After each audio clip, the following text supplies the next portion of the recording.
আসসালামু আলাইকুম। স্বাগতম জানাই তানভীর একাডেমির মাইক্রোসফট এক্সেলের নতুন আরেকটি টিউটোরিয়ালে। আজকের এই টিউটোরিয়ালে আমরা শিখব, স্ক্রিনে দেখতে পারতেছি একটা টেবিল তৈরি করা আছে। এখানে টেবিলে লেখা আছে ক্লাস টপিক। আমি ক্লাস টপিক লিখেছি, আপনাদের অন্য কিছুও থাকতে পারে। তা স্ট্যাটাস নামে আমার যে কলামটি আছে, এখানে আমি ডান দিয়ে একটা চেক বক্স আছে। তা যখন আমার এই ক্লাস টপিকটি শেষ হয়ে যাবে, তখন আমি যখন এই ডানের চেক বক্সে ক্লিক দিব, তখন হবে কি, আমার এখানের কালারটাও পরিবর্তন হয়ে গেল, লাইন কিন্তু চলে আসলো। অর্থাৎ এটা কমপ্লিট হয়ে গিয়েছে। আমি এই চেক বক্সের টিক দ্বারা বুঝিয়ে দিলাম। দেখুন, আমি যখনই এই চেক বক্স অর্থাৎ ডান আমার এটা হয়ে গেল, তখনই কিন্তু আমার এটা কি হলো, অন্যরকম হয়ে গেল। আমি প্রত্যেকটা জায়গায় ক্লিক করতেছি, দেখেন। আবার যখন আমি এটা উঠিয়ে নেব, আমি চেকবক্স থেকে টিকটা উঠিয়ে নেব, তখন কিন্তু আবার এটা পরিবর্তন হয়ে যাবে, মানে আগের জায়গায় চলে আসবে। এই যে কাজটি করলাম, এটা মাইক্রোসফট এক্সেলে করেছি। এটা কিভাবে করব এবং আপনারা কিভাবে এটা ব্যবহার করবেন, আজকের ভিডিওটির মাধ্যমে সেটা সম্পূর্ণভাবে শিখে যাবেন আশা করি। তা আশা করি আপনারা আমার সাথে শুরু থেকে শেষ পর্যন্ত থাকবেন। তা আমরা ভিডিওর মূল টপিকে চলে যাব। ভিডিওর মূল টপিকে চলে যাওয়ার আগে আপনাদেরকে একটি অ্যানাউন্সমেন্ট দিচ্ছি। আমাদের Microsoft office basic to advance online live কোর্সের ১৯তম ব্যাচের ভর্তির একদম শেষের দিকে চলে এসেছি আমরা। যারা ভর্তি হতে চান, এই ভিডিওর ডিসক্রিপশন বক্সে দেখবেন আমাদের কোর্সের লিঙ্ক আছে। দ্রুত কোর্সের লিঙ্কে ক্লিক করে এখনই ভর্তি হয়ে যান, কারণ আসন সংখ্যা খুবই সীমিত আর ক্লাস শুরু হতে কিন্তু আর অল্প কয়টি দিন বাকি আছে। তা দ্রুত ভর্তি হয়ে যাবেন আশা করি। তা চলুন আজকের ভিডিওর মূল টপিকে চলে যাই। ওকে ভিউয়ার্স, তা আমরা যে কাজটি করব, মাইক্রোসফট এক্সেল প্রোগ্রামটা ওপেন করলাম। ওপেন করার পরে এখানে আপনার যে টপিকগুলো থাকবে সেটা লিখলেন। আমি টপিক ধরেন আমি এখানে লিখলাম যে এক্সেল ই formula, Excel VLOOKUP formula, Excel sum formula. আমি এই তিনটি লিখলাম। আপনাদের টপিক যতগুলো আছে ততগুলোই লিখবেন। এই সেলে আমরা স্ট্যাটাস লিখব, STATUS স্ট্যাটাস লিখলাম এবং এখানে এখন আমাদের যে চেক বক্সটা আছে সেটা নিয়ে আসবো। তো এই জন্য আমরা রিবন বার থেকে চলে যাব ডেভেলপার মেনুতে। তা ডেভেলপার মেনুটা স্বাভাবিকভাবে আপনাদের না থাকতে পারে। এটা কিভাবে আনবেন, রিবন বারের যে কোনো মেনুর উপরে গিয়ে রাইট বাটন ক্লিক করবেন। এখানে দেখবেন কাস্টমাইজ দ্য রিবন লেখা আছে, এটাই ক্লিক করবেন। তারপরে আপনাদের সামনে এক্সেল অপশন ডায়লগ বক্সটি আসবে। ডান পাশে আমরা যেটা দেখতে পারতেছি, এই যে এখানে দেখবেন যে কোথায় ডেভেলপার লেখা আছে। এখানে এই যে সুন্দর করে ডেভেলপার লেখা আছে, ডেভেলপারের এই চেক বক্সে একটা টিক দিয়ে দিবেন। চেক বক্সে টিক দিয়ে দিয়ে জাস্ট এখানে ওকে করে দিবেন।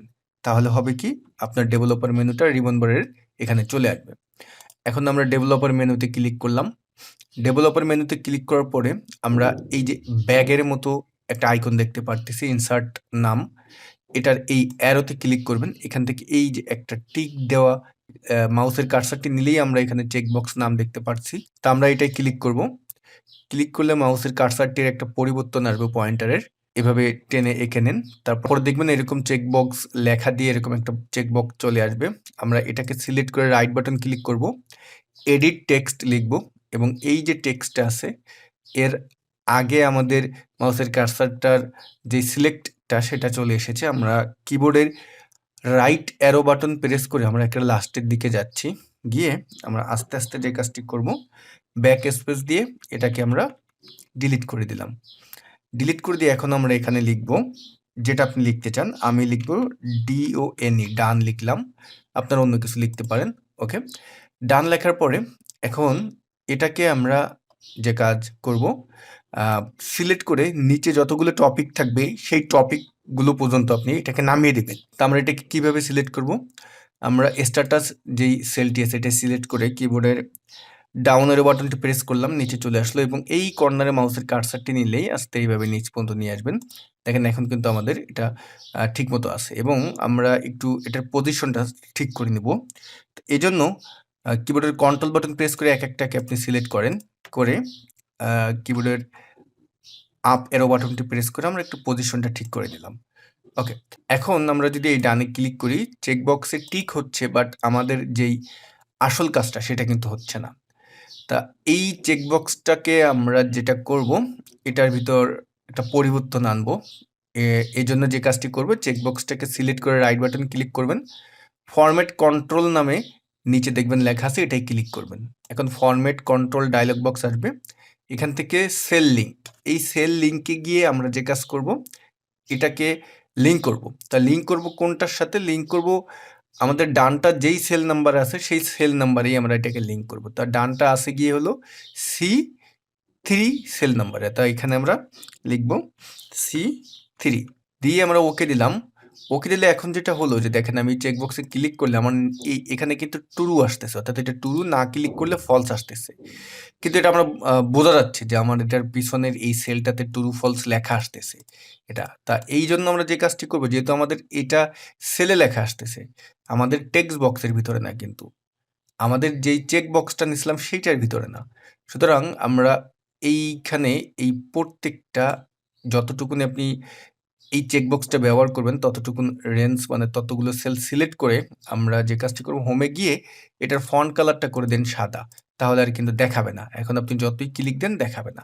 কিন্তু আমরা এখন প্রত্যেকটাকে এই কাজটা করি, এটা রাইট বাটন ক্লিক করে ফরম্যাট কন্ট্রোলে গেলাম এবং এটার সেল নাম্বারটা সেল লিঙ্ক করে দিব। তাহলে এটা হলো C4, আমরা এখানে C4 দিয়ে দিলাম, ওকে দিলাম।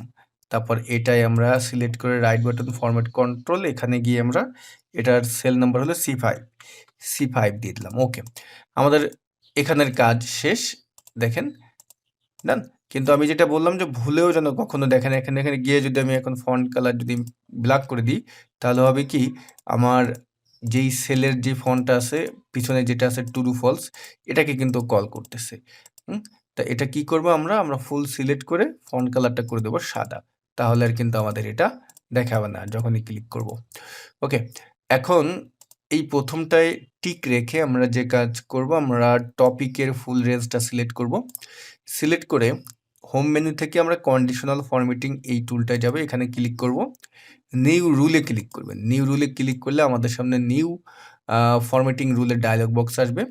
ইউজ এ ফর্মুলা, এই নিচের যে অপশনটা, এটা ক্লিক করে চেক বক্সে যাবেন, ইকুয়াল টু দিবেন, দিয়ে আমাদের এটা কত নাম্বারে আছে, প্রথমটা যেটা টিক দিয়েছি C3, আমরা C3 কে কল করলাম এবং এই ফরম্যাটে গিয়ে যেটা করবেন, আমরা স্টিক থ্রো এটা দিয়ে দিলাম। আমরা কিন্তু এখানে প্রিভিউ দেখতে পারতেছি যে এরকম আমাদের একটা দাগ আসবে। তারপরে আমরা কালারে গিয়ে যে কালারটা এখন আপনি দিতে চান, আমি যদি চাই যে এখন এটাকে এই কালারটা দেব, দেখেন এইখানে কিন্তু প্রিভিউ এমন হবে দেখাচ্ছে। ওকে, আমরা তারপরে ওকে দিয়ে দিলাম এবং ওকে দিয়ে দিলাম। দেখেন এখন আমার এখানে টিক দেওয়া আছে, এই জন্য এটা কিন্তু এমন। আমি যখন এটা উঠিয়ে দেব, নাই। আপনি এটাকে এখন ফরম্যাট করতে পারেন। আমরা এটা দিয়ে দিলাম এবং আমি ভিউ থেকে যদি এখন গ্রিড লাইন, হেডিং, ফর্মুলা বার এগুলো যদি উঠিয়ে দিই, দেখেন আপনি যে করতেছেন সুন্দরভাবে কিন্তু আপনার কাজটা হয়ে গেল, দেখেন। ওকে, এটা খুবই সহজ একটা কাজ, তবে আপনার প্রজেক্টটাকে করে দিবে অনেক বেশি সুন্দর। তো আশা করি এটা আপনারা প্র্যাকটিস করবেন। তো ভিডিও এখানেই শেষ করব। ভিডিও শেষ করার আগে আপনাদেরকে আবারও বলতেছি, আমাদের Microsoft office basic to advance online live কোর্সের 19তম ব্যাচের ভর্তির কিন্তু আর অল্প কয়েকটি দিন বাকি। যারা ভর্তি হতে চান এখনই ভর্তি হয়ে যান, ভিডিওর ডেসক্রিপশন বক্সে কোর্সের লিঙ্ক আছে।